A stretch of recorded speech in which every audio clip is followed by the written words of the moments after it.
te devi dire a mamma, c'è qualcuno che...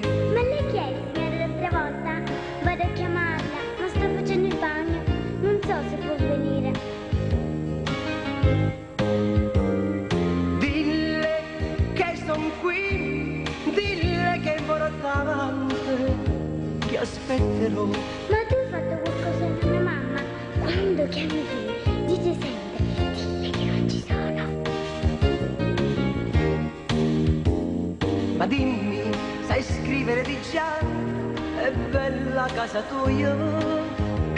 A scuola come va? Bene, ma dato che la mia mamma lavora, è una mia vicina che mi accompagna a scuola. Però ho solo una prima sono odiata. Gli altri hanno pure quella del loro papà. Dille che son qui, che soffro da 6 anni, tesoro proprio la tua età. No, io ho solo 5 anni.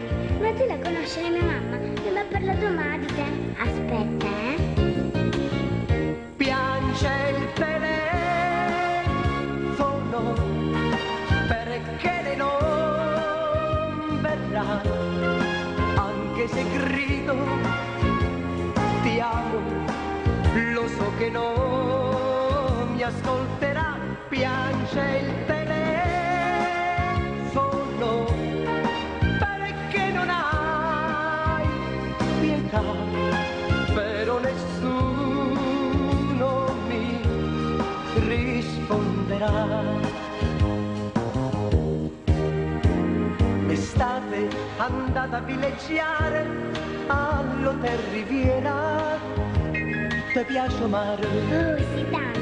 Lo sai che so nuotare. Ma tu come fai a conoscere l'Hotel Riviera? Ci sei stato anche tu?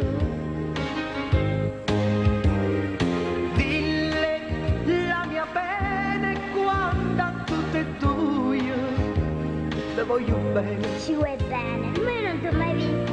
Ma che cos'hai? Perché hai cambiato voce? Ma tu piangi? Perché? Piange il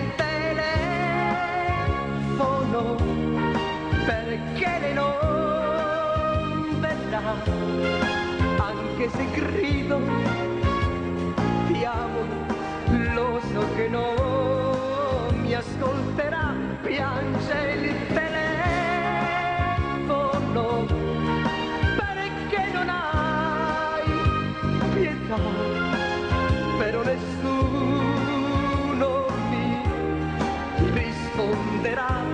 Ricordati però, piango al telefono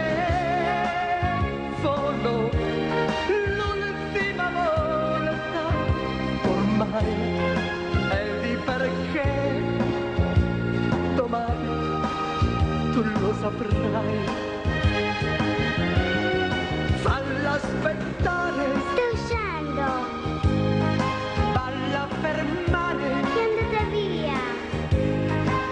sei andata via, allora addio. Arrivederci, signore. Ciao piccolo, te voglio bene.